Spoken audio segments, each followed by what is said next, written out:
Hey everyone, it's Tomek from Soccer Bedtime Stories. I'm so glad you found us here. Before the story starts, I wanted to ask you a favor. Soccer Bedtime Stories is an independent podcast made possible by listeners like you. If you are a returning listener, I would like you to consider joining Soccer Bedtime Stories community by becoming a member. You can click on the link in the podcast description or by visiting soccerbedtimestories.com. For as little as the cost of a coffee per month, you can ensure that the show continues and remains ad-free and accessible to fans all around the world. If this is your first time here, welcome. I hope you enjoy the story, and I hope you reach out on Instagram and My Soccer Bedtime or at soccerbedtimestories.com. I hope you enjoy this story. Sleep well and dream big, soccer friend.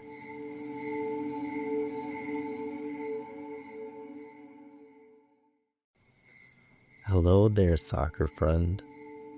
Before we begin tonight's adventure, I'd like to thank all our listeners around the world in over 130 countries and over 3,000 cities.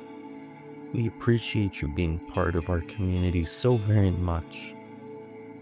We also want to give a special shout out to a few brave and bold dreamers who inspired this episode. Amir, Zosha, and Leo. This one's for you. As the stars twinkle above and the world begins to quiet down, let's travel together, not to the sun-drenched fields of Spain or the roar of a Champions League final, but to a chilly neighborhood in southern Sweden where streetlights flicker and concrete courts echo with the sounds of children chasing a dream. This is Rosengård in the city of Malmö. It's not the kind of place people expect legends to grow. But under gray skies and between high-rise buildings, one boy stood out. Not because he was the biggest or the strongest, but because he never backed down. Tonight, we follow the journey of Zlatan Ibrahimović, a boy born into hardship, a kid with a wild spirit, quick feet, and a fiery heart. A name the world would soon say with awe. This is the story of how Zlatan became, well, Zlatan. So pull up the covers and settle in, because sometimes soccer dreams begin not in glittering stadiums, but in the cracks of a city sidewalk, a place where the grass is hard to find and the crowds are far away, but the fire inside burns bright. Origins: Zlatan Ibrahimović, the Lion from Malmö. In the heart of Malmö, in Sweden, lies Rosengård, a working-class neighborhood often overlooked by the rest of the city. It's a place filled with people from many different countries, where kids play soccer between apartment buildings, and languages from across the globe fill the air. On October 3rd, 1981, in a modest apartment there, Zlatan Ibrahimović was born. His father, Safik, had come from Bosnia in 1977, and his mother, Jurka, was a Croatian woman who had also immigrated from the former Yugoslavia. Zlatan lived between two very different worlds. With his mother, Jurka, the home was a little chaotic and overcrowding with all his siblings. There were times when discipline came in harsh forms, including wooden spoons that often snapped in frustration, and occasionally over Zlatan's head. Eventually, Zlatan was sent to live with his father, but Safik's apartment was no paradise either. The refrigerator was often filled with snacks and drinks fit for an adult, but not a growing soccer-loving boy, and real meals were rare. Zlatan would frequently run to his mother's house just to eat. Even as a child, Zlatan carried a mix of toughness and vulnerability. He learned to rely on no one but himself. He had few clothes and even fewer comforts, but in the rough courtyards of Rosengård, he found a place where none of that mattered: the soccer pitch. There, with a tattered ball and battered sneakers, he could escape everything. The ball listened when people didn't. It obeyed when life felt chaotic. In Rosengård, Zlatan began to build the foundation of something powerful. Not just skills, not just ambition, but a deep, deep resolve to rise above, to break free, and to become something no one expected. Zlatan received his first pair of football boots when he was just 6 years old. They weren't new, and they certainly weren't flashy, but to him, they were magical. From the moment he laced them up, something changed. The streets of Rosengård transformed into stadiums. Wembley, the Bernabeu, Nou Camp. Parking lots became arenas. The world melted away, and there was only him and the ball. He joined his first youth club, FBK Balkan, a team formed by Yugoslav immigrants who, like Zlatan's parents, had come to Sweden searching for a better life. FBK Balkan became a second home.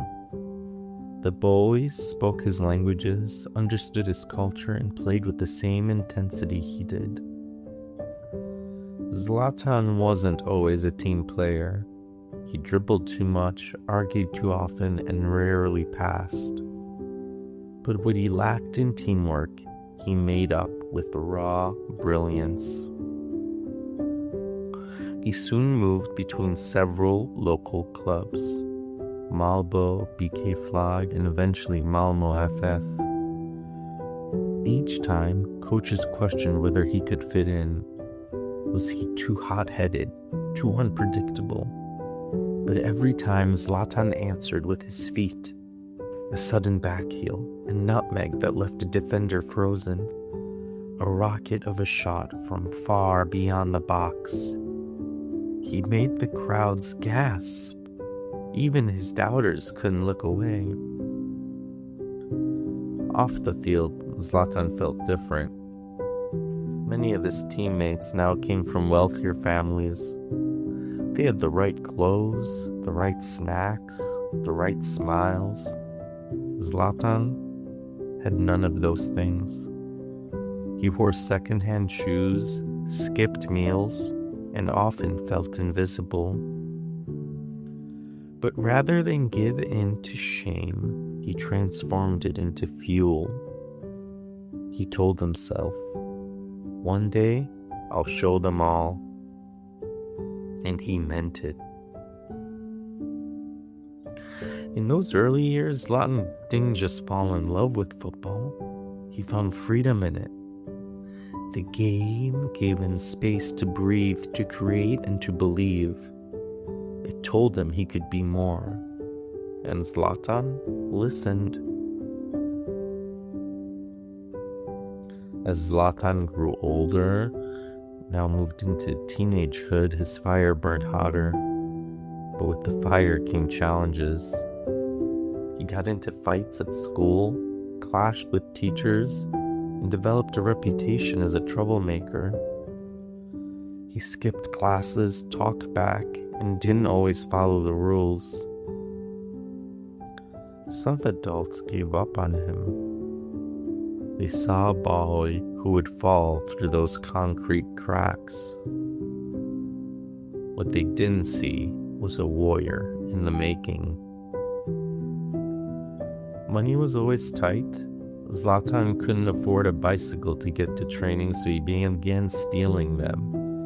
Even once, stealing the manager's bike. He later admitted it wasn't for thrills, it was survival. I had no other way, he said. I had to train. Football was the only thing that made sense. At age 15, frustration almost won. Tired of being judged and struggling to fit in, Zlatan considered quitting football altogether to work at the docks of Malmö. It would be steady money, a way to support himself and his family.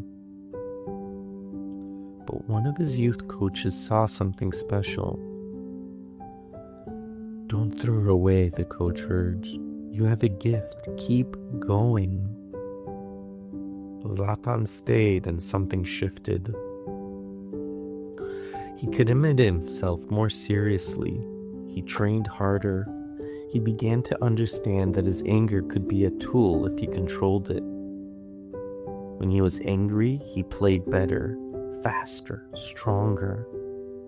He learned to use that fire not to destroy, but to create. By 17, he was promoted to the senior team at Malmö. On the pitch, he was electric. Long-legged, agile, with moves that defied logic. Fans didn't just watch Zlatan play. They leaned forward, not wanting to miss a second. They wouldn't blink. He wasn't just scoring goals. He was sending a message. The kid from Rosengård, from the concrete steps, was here, and he wasn't going anywhere.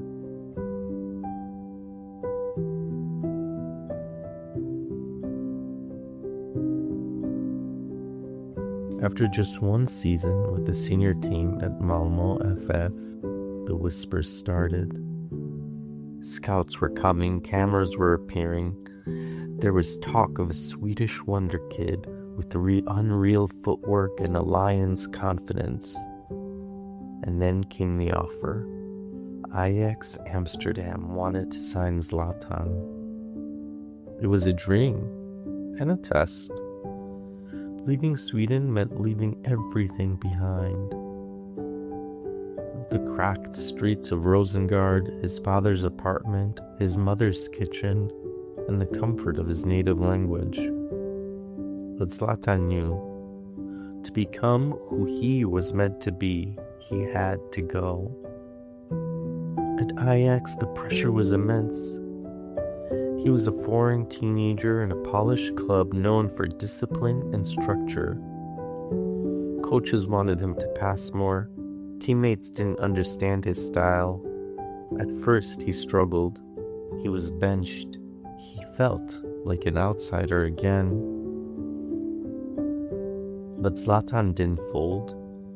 He watched. He trained. He studied. And when the time came, he unleashed one of the greatest goals Ajax fans had ever seen. Weaving through 5 defenders with a series of impossible feints and finishing with cool precision. That moment wasn't just a goal. It was an announcement. From there, the world opened up. Juventus, Inter Milan, Barcelona, Paris Saint-Germain, Manchester United, LA Galaxy, AC Milan. Each club had a new test, each city a new language, a new challenge. And Zlatan? He conquered them all. He didn't just play, he dominated. No matter how far he went, he never forgot where he came from. In his mind, he was always the hungry kid dribbling through Rosengård. Zlatan once said, "You can take the boy out of the ghetto, but you can't take the ghetto out of the boy." He never tried to hide his roots, he embraced them. He let them shape his story, his attitude, his fire. He called himself a lion and lived like one. On the pitch, he roared with back-heel goals, 40-yard screamers, and gravity-defying bicycle kicks. With over 30 trophies to his name, he made a statement. Off the pitch, he spoke boldly. "I came like a king, left like a legend," he once said. To some, he sounded arrogant, but to Zlatan, it was truth. He believed himself when no one else did. And yet, under the bravado was still a vulnerable kid. The one who wore the wrong shoes and didn't have lunch money. That kid never left him.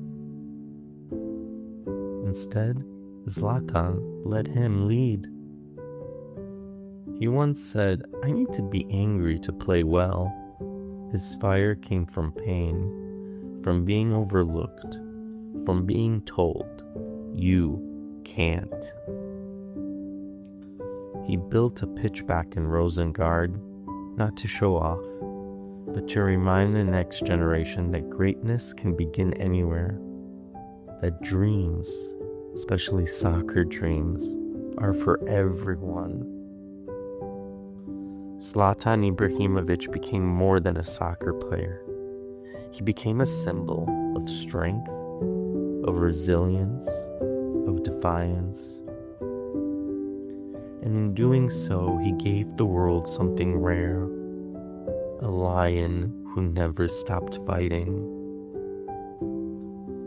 Zlatan Ibrahimovic's journey from the concrete streets of Malmö to the grandest stadiums on earth teaches us that greatness doesn't always come wrapped in a perfect smile and polite behavior. Sometimes greatness comes wild and raw. Sometimes it's loud. Sometimes it wears a ponytail and scores goals like no one else ever could. So if you've ever felt like you didn't fit in, if you've ever been told you're too much, if you've ever felt like the world wasn't built for you, remember Zlatan and know this: you are powerful. You are unique. Your story is only just beginning. And never forget, the lion never apologizes for his roar. Sleep well and dream big, soccer friends.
Thank you for joining us on this enchanting journey through the world of soccer bedtime stories. As we reach the end of this episode, I want to express my gratitude for your presence and support. Your engagement means the world to us, and we invite you to become an integral part of our vibrant community. Make sure to subscribe and follow. This will not only keep the magic alive, but also help shape the stories we bring to you. We're eager to hear your feedback, suggestions, and the topics that ignite your passion. Feel free to reach out to us at soccerbedtimestories@gmail.com. Together we'll create a community that celebrates the magic of the beautiful game. Now, sleep well and dream big, soccer friends.